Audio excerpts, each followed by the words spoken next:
Синоќа во Ново село беа нападнати млади активисти на СДСМ. Единственото што го направија овие млади луѓе беше што носеа транспарент со порака дека водата во Гостивар е отруена. Одговорот на организираната криминална група ВМРО беше моментален. Група тепачи, по наредба на Христијан Мицковски, нападнаа млади луѓе. Мицковски ја премина секоја граница. Бараме од полицијата и обвинителството веднаш да реагираат.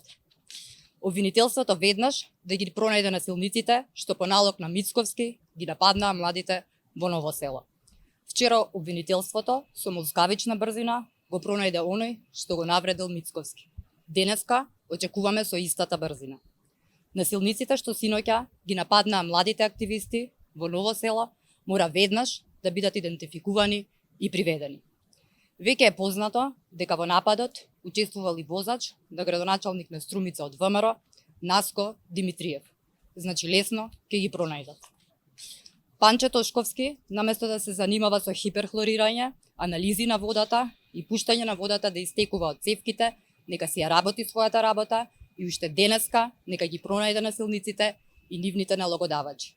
Полицијата и обвинителството мора да ја работат својата работа, без селективност, без заштита. Насилството по налог не смее да помине неказнето, без разлика што е нарачател премиерот Мицковски.